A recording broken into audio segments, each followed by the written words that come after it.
Hey guys, it's Kat and I am back today with another customizing palette video.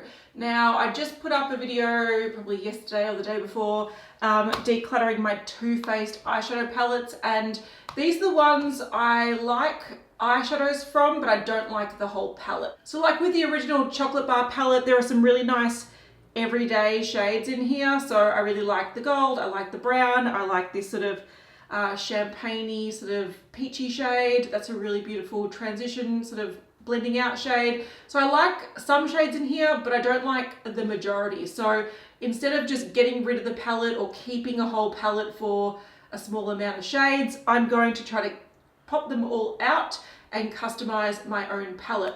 Now, in my video where I go through my palettes and show you sort of looks I've created, I mentioned that the chocolate gold is my favorite. I actually like the most amount of shades in here, so I'm going to try to avoid destroying this if possible. So I'm probably going to keep the Sweet Peach as my custom palette. So once I've popped out all the shades in here and I've got all the other shades that I've taken out of the palettes, I'm going to customize my own palette and glue in the shades I want to keep. So that's what I'm doing today. In terms of tools, I've only got two things here. I've got, this is a pottery tool, so it's like a needle tool. It's good for trimming clay and whatnot. And I've got some glue to stick the pans in. It's probably not going to be the most sturdy glue, but it'll work. And the good thing is if I then want to customize it like in the future or take out pans or move pans around, this is not hard to remove. All right, I'm going to start with this palette. I'm going to do some test shades because I've been doing a little bit of research online, and these are palettes that as long as you've got a tool that can get like in the corner of the pan, so like in this little hole there, you really don't need to use heat to remove these or any fancy thing, so you can just sort of pry them out. So I'm going to actually practice out with some of the shades that I'm not going to keep, so like this purple and this pink and maybe the big shades because they don't fit in the palette that I'm going to keep.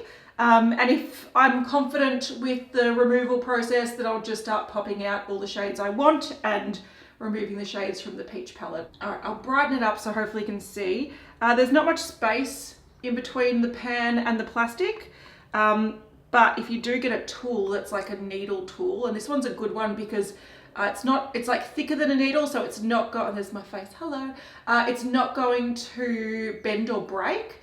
But it's also really, really fine and it's not too sharp, so you're not going to, stab yourself if you accidentally, oops, that's it. Don't look at the viewfinder while doing this because you can gouge your tool in the eyeshadow.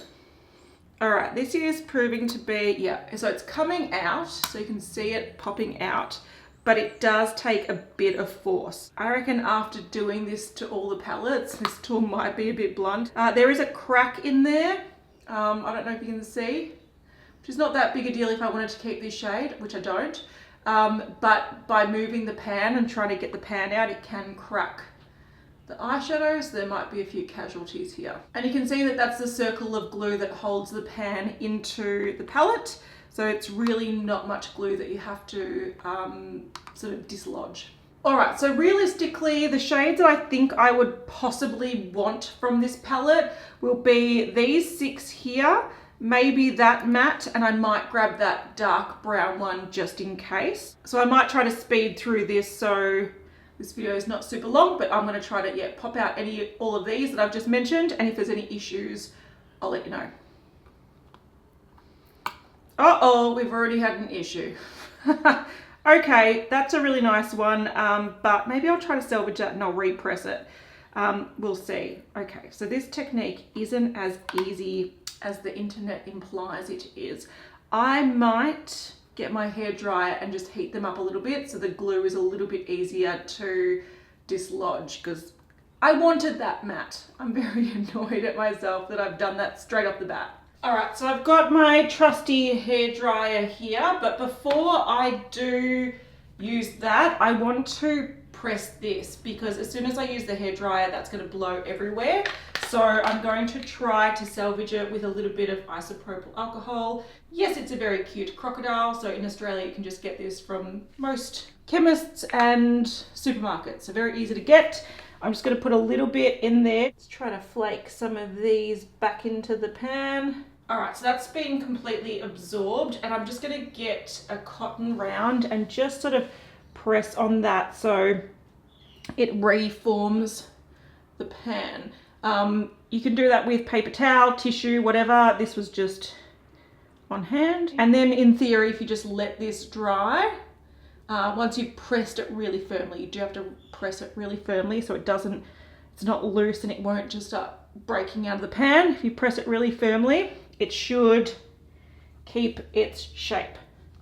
All right, just one last really firm press just to make sure it's gonna be repressed well. And it is bumpy because I didn't set it nicely and evenly, but it's functional. So as soon as that completely dries, that should be fine to use. So what I'll now do is hit this with a hairdryer just for maybe 30 seconds, and I'll see if that makes it easier to pry out the pans. And you can see the hairdryer almost dried out that shade. So let's give this one a go. We know it's been warmed up. Gentle. Oh, here we go. You can hear the glue. Hang on. Whoop. There we go. So that one damaged, but still usable. Yeah, much easier after you've just blasted it with a hairdryer for a short period of time. Ooh,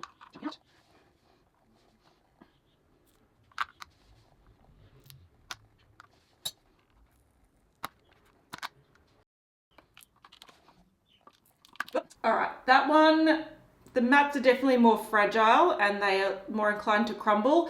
That shade I'm not too worried about. I'm happy to leave that one. That was just one I was going to get just in case I might have wanted it, but I'll just leave it for now. And this one's cracking too. So the mattes are definitely drier and more fragile than the shimmers. All right, I've taken out the majority of the shades. There's some that have cracked a little bit. This is actually a shimmer that cracked, but again, a little bit of isopropyl alcohol and a press down, that would fix up really well. I'm not going to do that until I decide if it's going to be a shade that I'm going to keep though. So I'll just put these aside for now. Time for the Sweet Peach. As soon as the hairdryer hits this one, it just makes my whole bathroom smell like peach perfume. So it's a bit of a fun one. I've just sort of hit this area. Since I'm going to remove all shades in here, I'm going to do it sort of like 2 columns at a time, just so they don't sort of cool down by the time I get around to removing them. But let's just go and try to remove these as fast as possible.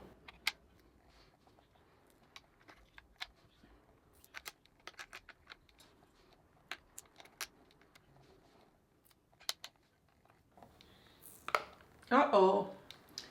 All right, slip of the needle, but luckily I don't want this shade, so that's fine. That can go in the bin pile.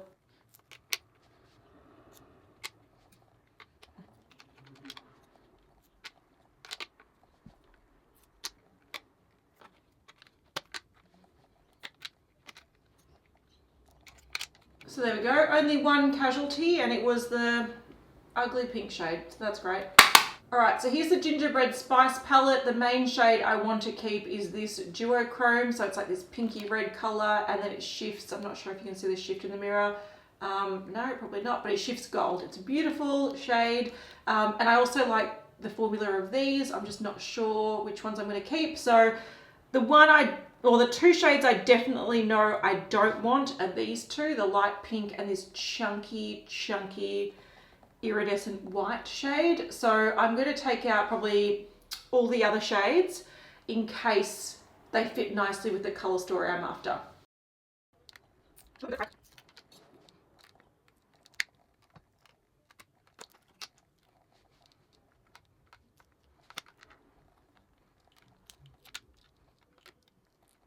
Don't break my heart. Oh, here we go. Perfect, the shade I want is beautifully removed. All right, so that's everything sort of removed. I've left 3 shades in, and now let's have a look at the individual pans. All right, here are all the shades I've removed, and I'm going to take a bit of time now to do some swatching, to do some placement, and see which ones I want to keep. Just a bit of an update as I'm choosing colors. I'm sort of putting light colors on my hand and sort of swatching them. And you can see how repetitive the shades get. Like these are almost the same, like the same tone. One's a little bit lighter, one's a little bit darker. These are both cool tone browns. These are like reddy browns. Unfortunately, the one that I wanted to keep from the original chocolate bar palette that I had to repress is getting hard pan whenever I'm trying to swatch it, and I've scraped off hard pan and I've swatched it again. So this one unfortunately is not in the running, even though I love this shade.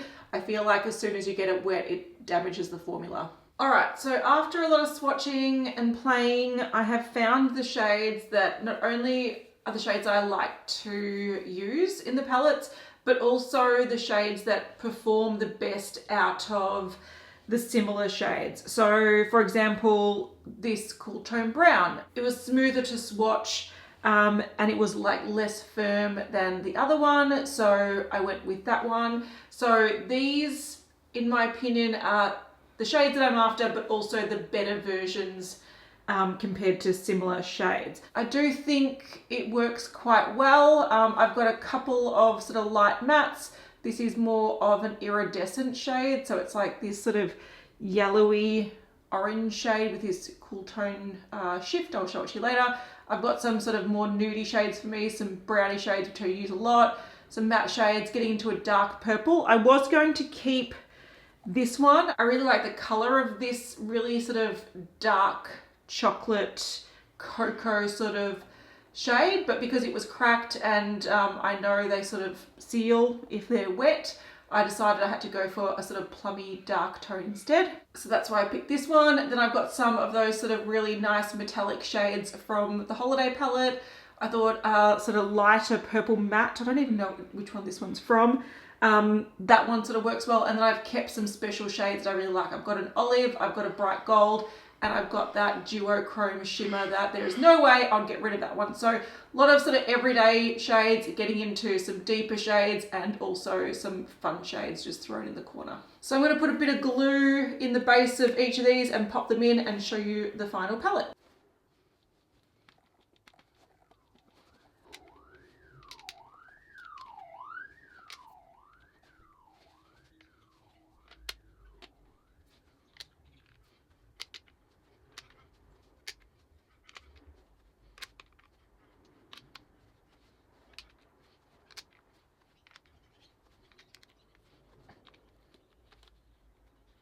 All right, so this is the final palette. It looks really, really boring, especially if you take out these. This is like the most basic, boring eyeshadow palette. I would not sell this. If I had to design my own eyeshadow palette, this would not be it. But this is me just salvaging shades that I really like from the other palettes, shades that I use on a daily basis, because pretty much these two columns are just one and done eyeshadow shades. So I can just pick a shade, whether I want something lighter. So this is more sort of, what shade is it? It's this one here. So if I want something a little bit more sort of light champagne, if I want something a little bit more rosy, if I want something a little bit more goldy brown, these are all one and done eyeshadow shades and work really nicely. Same as these browns.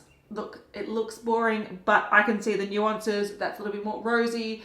That one's a little bit cooler toned, this one's a little bit warmer toned, and they're sort of the shades I wear every day. So this is just me, condensing 3 palettes into one and saving the shades that I'm actually going to use.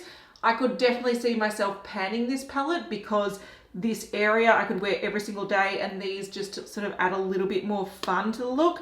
I wish there were other shades that sort of complement the olive, for example, but there were no mattes that were nice quality that I could pop in there to create just all green looks. But I do have slightly more sort of burgundy shades, some purpley shades in here, and also that really beautiful duochrome that I had to save. So I really like this palette. It's definitely more me than the 3 palettes individually, and it means that I've got one go-to palette rather than having 3 in my collection I'm just not going to really reach for too often. So I love this. I'm happy with this. This is great.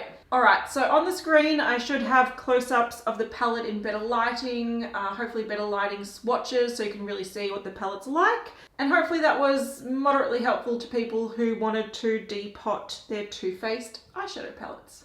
All right, I'll see you in the next one. Bye.